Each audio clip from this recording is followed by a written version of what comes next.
বলি একবার নিতাই চাঁদ কি জয়।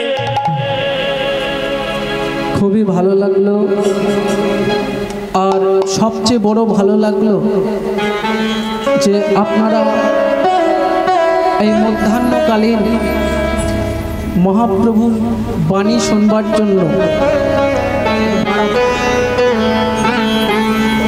যে নিতাই এমন একটি হরিবাসরে এসে বসেছে। এ দেখে বোঝা যায় যে এখনো চাঁদ উঠছে, এখনো সূর্য উঠছে, কিন্তু কাদের জন্য উঠছে? এই আপনাদের মতো ভক্ত স্বজন আছে বলেই এখনো চাঁদ উঠছে, এখনো সূর্য উঠছে। মহাপ্রভু দিকে দিকে হরিনাম প্রচার করেছিলেন, কিন্তু আপনারা যদি হরিবাসরে না আসেন হরিকথা হবে? হরিকথা হবে না। সাধুগুরু বৈষ্ণবের মুখে শোনা সামনের বালাকে ভক্তি করতে হয়, শ্রদ্ধা করতে হয়। তাই আজ আপনারা সামনের স্বজন, তাই লীলা কীর্তন শুরু করবার আগে আপনাদের শ্রীচরণে জানাই আমার অসংখ্য ভক্তিপূর্ণ প্রণাম নিবেদন।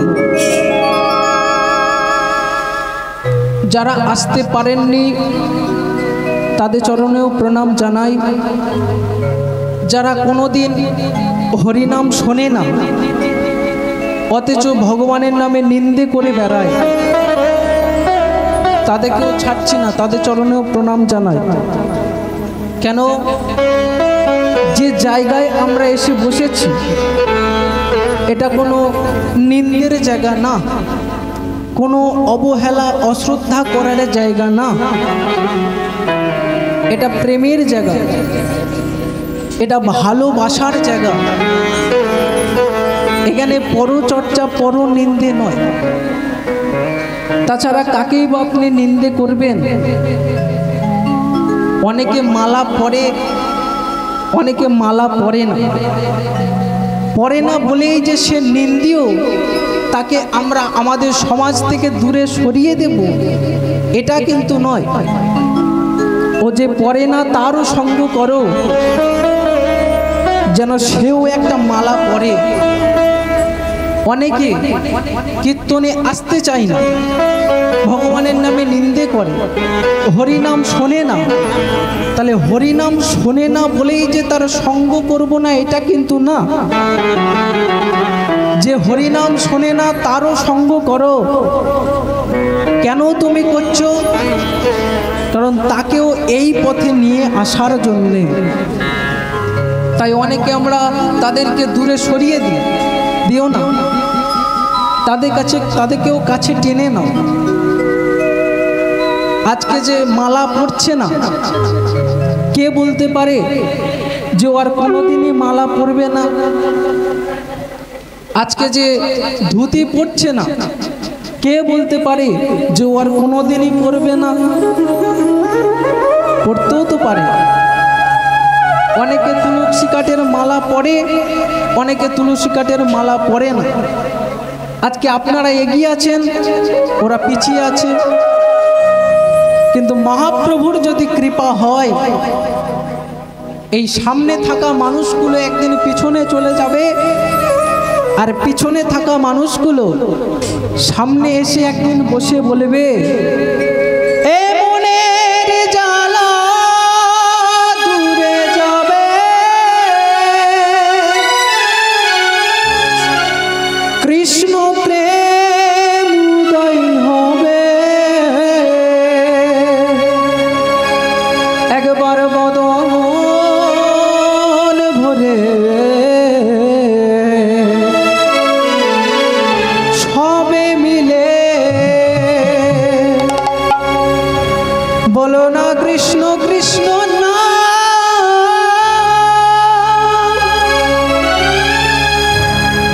তাহলে সবই মহাপ্রভুর ইচ্ছা, সবই মহাপ্রভুর কৃপা। ঠাকুর রামকৃষ্ণদেব আমাদের জন্য একটা কথা বলে গিয়েছিলেন যে মানুষের যত মত তত পথ, মানুষের যত মত তত পথ। আপনি মালা পরে ভগবানকে ডাকবেন, ডাকুন, এতেই আপনি ভগবানকে পেয়ে যাবেন। আপনি মালা না পরে ভগবানকে ডাকবেন, ডাকুন, ওতেই আপনি ভগবানকে পাবেন। আপনি ধুতি পরে ভগবানকে ডাকবেন, ডাকুন, ওতেই আপনি ভগবানকে পাবেন।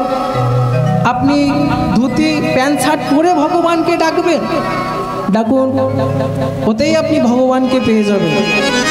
আপনি মাটির গোপালকে জড়িয়ে ধরে ডাকবেন, ডাকুন, ওই মাটির গোপালই একদিন আপনাকে সাড়া দেবে। আপনি কাঠকে জড়িয়ে ধরে ডাকবেন, ডাকুন, ওই কাঠের মধ্যেই ভগবান এসে একদিন দেখা দেবে। সবই তো প্রমাণ আছে। ওই দেখো পুরীর জগন্নাথ মাটির মূর্তি না, কিন্তু কাঠের মূর্তি। তাহলে সবই প্রমাণ আছে। তাই ঠাকুর রামকৃষ্ণদেব বললেন, তোদের যত মত তত পথ। ওরে অমৃত কুণ্ডে ডুব দিলে তবেই অমৃত পাওয়া যায়, তদ্রূপ হরি নামেও তোরা ডুব দে। যেমন প্রকারে ডুব দিবি, যেভাবে তোরা ডুব দিবি, এর দ্বারাতেই তোরা একদিন ভগবানকে পেয়ে যাবি। একবার তোরা ডুব দে। পদকর্তা বলছেন, যদি গোরা না হইতো কেমনে হইতো, কেমনে ধরিতাম দে। অর্থাৎ এ দে কথার অর্থ মা দেওয়া নেওয়া না, এ দে কথার অর্থ হলো দেহ। অর্থাৎ মহাপ্রভু জন্মগ্রহণ করার আগে এই দেহ কথাটা ছিল। তাহলে কি বাবা দেহ ছিল না? না, দেহও ছিল, কিন্তু এই দেহ কথাটার অর্থ, এই দেহ কথাটার মানে আমরা বুঝতাম না। মহাপ্রভু জন্মগ্রহণ করার পর এই দেহ কথাটার মানে আমাদের বুঝিয়ে গেলেন। তাই তো বাংলার এক বিখ্যাত লোককবি, তিনি তার গানের ভাষায় আমাদের বুঝিয়ে গেলেন। ধরতে পারলে মন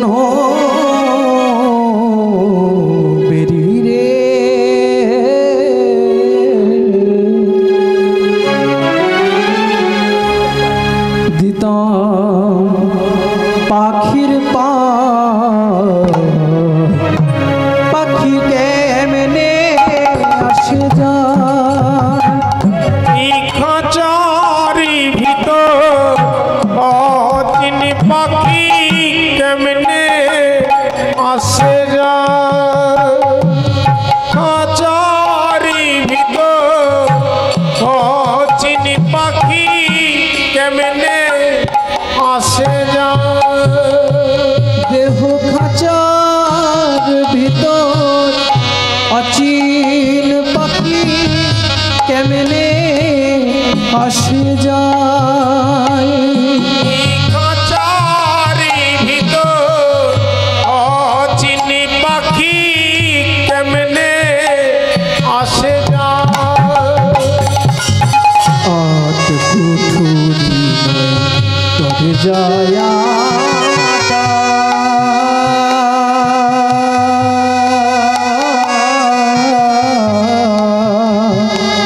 ওটার মধ্যে মধ্যে ঝড় কাটা আট কুঠুরি দরজাটা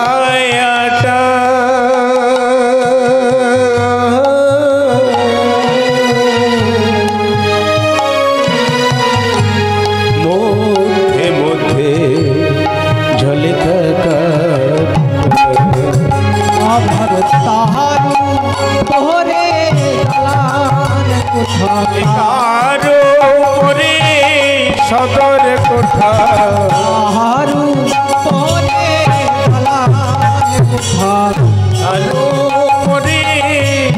তোর কোঠা আয়না মহল পাখি এমনি আসে না খাঁচারি ভিতর অচিন পাখি এমনি আসে না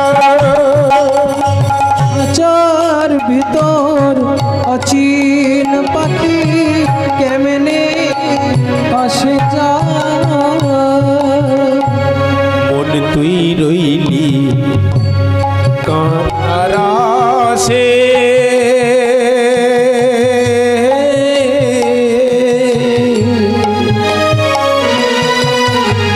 খাঁচা যেত কাঁচা বাসে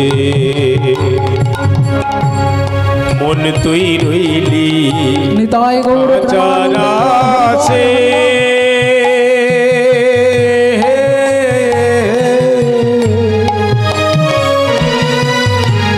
খাঁচা যেত কাঁচা বাসে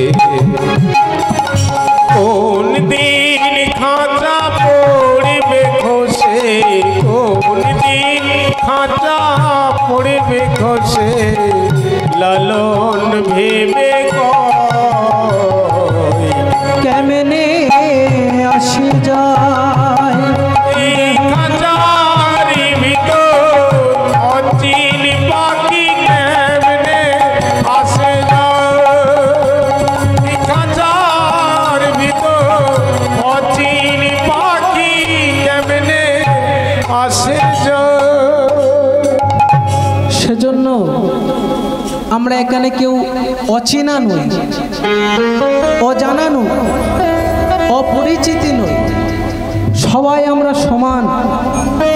এবার আপনি যদি বলেন তুমি কীর্তন করছো, হ্যাঁ ভগবান আমাকে এই জন্য পাঠিয়েছে, ভগবান আমাকে বলার জন্য পাঠিয়েছে তাই আমি বলতে পারছি, আপনাদেরকে শোনার জন্য পাঠিয়েছে তাই আপনারা শুনতে পাচ্ছেন। তবে একটা কথা বলতে পারি, এই পৃথিবীতে ভগবান মানুষ করে পাঠিয়েছে সবাইকে এক কাজের জন্য পাঠায়নি। কেউ সেলুনে চুল কাটে, তারও একটা সম্মান আছে। কেউ জুতো সেলাই করে, তারও একটা মর্যাদা আছে। আজকের যে সাউন্ড চালাচ্ছে এরও একটা সম্মান আছে। তাহলে এখানে আমরা কেউ ছোট নয়, আমরা কেউ অচেনা অজানা অপরিচিতি নয়, সবাই আমরা সনাতনী, একে অপরের প্রয়োজনে আছি। আমরা একে অপরকে এগিয়ে নিয়ে যাওয়ার জন্য আমরা আছি। তাই আমি বলতে এসেছি, আপনারা শুনতে এসেছেন। তবে একটা কথা বলতে পারি, বলে ভগবানকে পাওয়া যায় রাধে, কিন্তু তার আগে শুনে ভগবানকে পাওয়া যায়। কেন না, নববেদা ভক্তির মধ্যে প্রথম ভক্তিটা কি ছিল? শ্রবণ।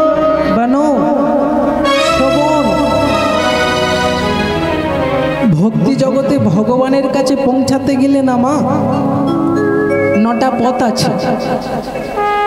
আর এই 9টা পথে 8টা গাড়ি দাঁড়িয়ে আছে। এই 8টা গাড়ি কি? 8টা ভাব। কি ভাব? শ্রী রূপনাথ গোস্বামী বললেন, সেজ কম্প রোমাঞ্চ সর্বভঙ্গ বেপতু বৈবরণম অশ্রু প্রলয়। এই যে 8টা ভাব, শুধু সেজে গুজে এলাম, হরিবাসরে বসে গেলাম, কোথায় যাচ্ছ? কীর্তন শুনতে হবে না মা। ভাব যদি আপনাকে আশ্রয় করতেই হয়, এই 8টা গাড়ির মধ্যে আপনাকে যে কোনো একটা গাড়িতে আপনার চাপতে হবে, তবেই হবে কীর্তন শোনা। আর ভাব এমনি এমনি আসবে না। এ গাছের কোনো ফল না যে উঠলাম পারলাম খোসা ছাড়িয়ে খেতে শুরু করে দিলাম। এ গাছের কোনো, এ দোকানের কোনো মাল না যে গেলাম টাকা দিয়ে নিয়ে চলে এলাম, গেলাম টাকা দিয়ে নিয়ে চলে এলাম। ভাব যদি আপনাকে আশ্রয় করতেই হয়, তাহলে আপনাকে গুরুচরণ আশ্রিত হতে হবে। তাহলে এই যে শিষ্য শিষ্যা আমরা যারা আছি, আমরা যারা গুরু পদাশ্রিতা হয়ে আছি, আমরা যারা দীক্ষা নিয়েছি, ও ভাই দীক্ষা হয়েছে, মন্ত্র নিয়েছো? হ্যাঁ নিয়েছি। গুরুকরণ করেছো? হ্যাঁ করেছি। মন্ত্রটা মনে আছে? বলে ভুলে গেছে।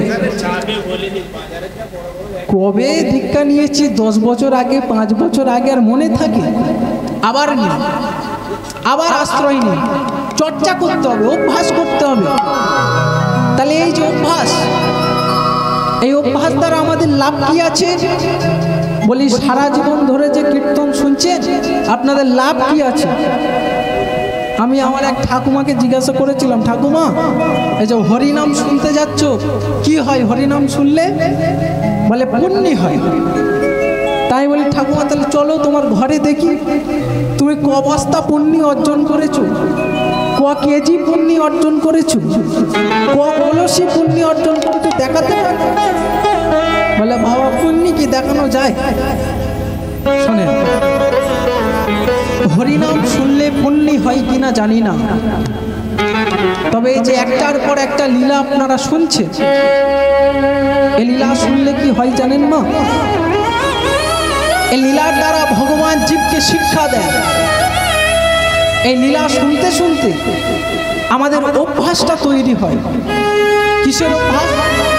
এই যে বলার অভ্যাস, দেখার অভ্যাস, দাঁড়ানোর অভ্যাস, শ্রবণের অভ্যাস। এই যে যেটা করছেন, আমি বলছি আপনারা শুনছেন, এই অভ্যাসটা তোমার কবে কাজে লাগবে জানো? যেদিন তোমার কর্ণমূলে ওই ভগবানের বাঁশিটা বেজে উঠবে। এটা চিন্ময়, অব্যয়, অক্ষয়, শাশ্বত, এটা সনাতন। এই পৃথিবীতে চিরন্তন কালের জন্য আমরা কেউ থাকতে আসি, একদিন না একদিন মাগো এই ধরা ছেড়ে, এই পৃথিবী ছেড়ে আমাদের চলে যেতে হবে। আর যেদিন, শুনে রাখুন, যেদিন আপনার ডাক আসবে, সেদিন আপনার ছেলে, আপনার মেয়ে, আপনার স্ত্রী, আপনার প্রিয়জন যারা আছে, সবাই আপনার মৃত্যু শয্যার কাছে বসে তারা দীর্ঘ নিঃশ্বাস ছাড়বে, তারা দীর্ঘ নিঃশ্বাস ছাড়বে, সবাই কাঁদবে। ছেলেটা কাঁদছে, বাবা তুমি আমায় ছেড়ে চলে গেলে। মেয়ে কাঁদছে, স্ত্রী কাঁদছে। কিন্তু জানেন তো, এই সবার বাইরের কান্নার থেকে না, ভেতরের কিন্তু একটা চাওয়া থাকে। এটা আমরা কেউ বুঝতে চাই না। কিছু মনে করবেন না, সবাই এটা না, কিছু কিছু মায়েরা আছে, কিছু মনে করবেন না। স্ত্রী শুধুমাত্র কাঁদছে, আপনি চলে যাচ্ছেন, এতদিনের বিয়োগ ব্যথায় ব্যতীত হয়ে ক্রন্দন করছে, এটা কিন্তু নয়। কে বলতে পারে, হয়তো ভিতরে ভিতরে আপনার স্ত্রী বলছে, ওগো ও আমার শিব গো, তুমি আমায় ছেড়ে চলে যাচ্ছ, ব্যাংকের টাকাটা আমার নামে নমিনি করে দিয়ে গেলে না, আমার কি হবে গো, আমার কি হবে গো। ছেলেটা কাঁদছে, বাবা এইটুকু তো জায়গা জমি, দিদি যদি ভাগে নাই আমার কতটুকু থাকবে, তুমি একটু দুজনের মধ্যে ভাগ বগরা করে দিয়ে যেতে পারলে না। সবাই কাঁদবে, সবাই চাইবে, সবাই যে যার মতন আপনার চলে যাওয়ার সময় সেই চাওয়া পাওয়ার গল্পগুলো শোনাবে। কিন্তু সেদিন যদি কোনো সাধুগুরু বৈষ্ণব কোনো মৃত্যু পথগামী মানুষের পাশে বসে, দেখবেন অনেকেই বসে একটু হরি নাম করে, একটু কৃষ্ণ নাম করে, অনেকেই করে দেখবেন। সেদিন যদি কোনো সাধুগুরু বৈষ্ণব আপনার মৃত্যু শয্যার পাশে বসে থাকে, তারা একটু হরি নাম করে, একটু কৃষ্ণ নাম করে, আর এই শেষের দিনটার জন্যে আমরা সারা জীবন এই অভ্যাসটা করে যাই।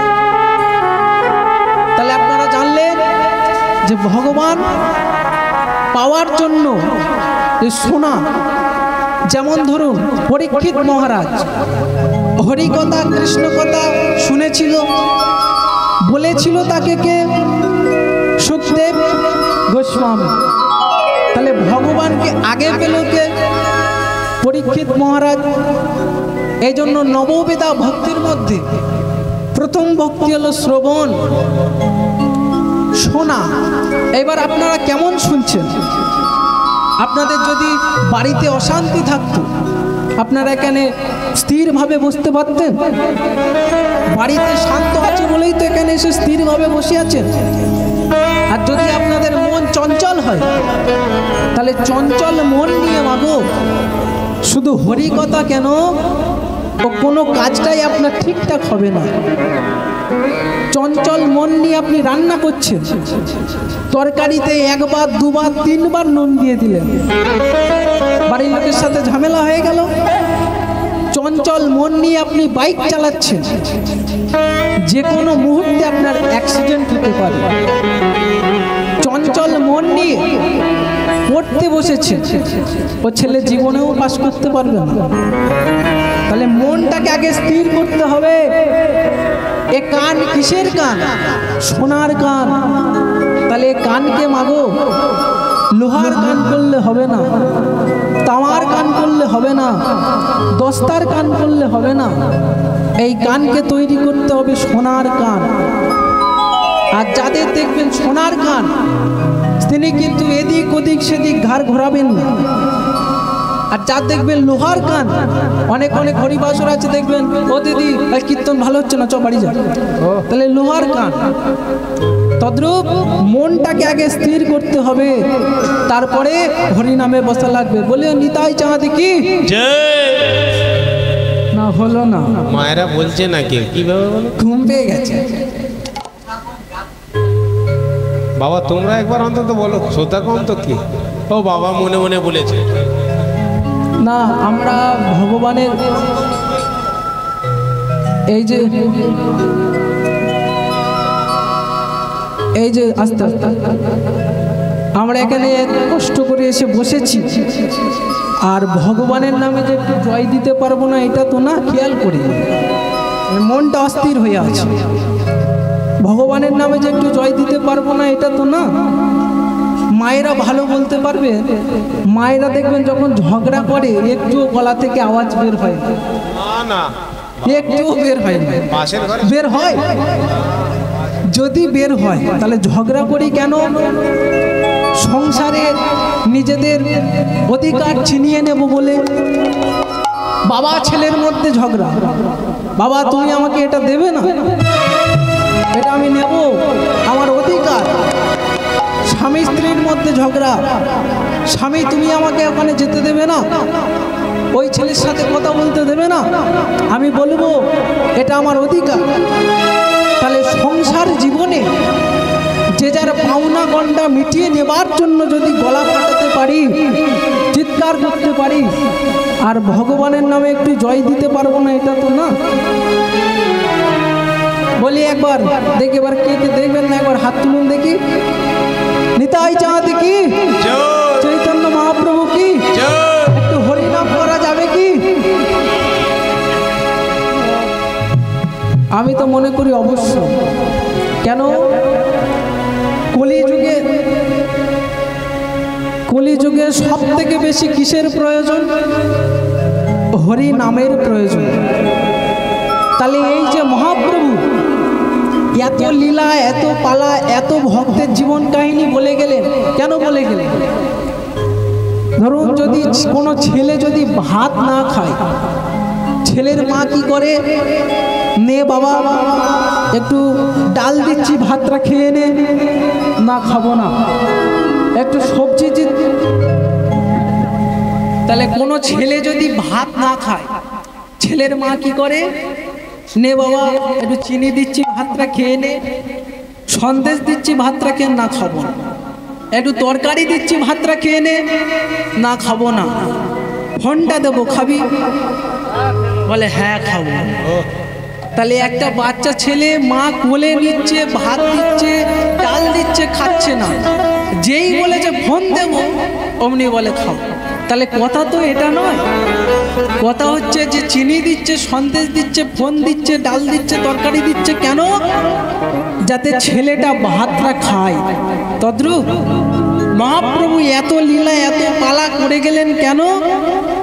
যাতে এর মধ্যে দিয়েও মানুষ হরির নামটা নেয়। এই হরিনাম, এই মন্ত্র, হরে কৃষ্ণ কৃষ্ণ কৃষ্ণ হরে হরে, হরে রাম রাম রাম হরে হরে। এটা মন্ত্র নয়, এটা হচ্ছে মহা মহা মহামন্ত্র।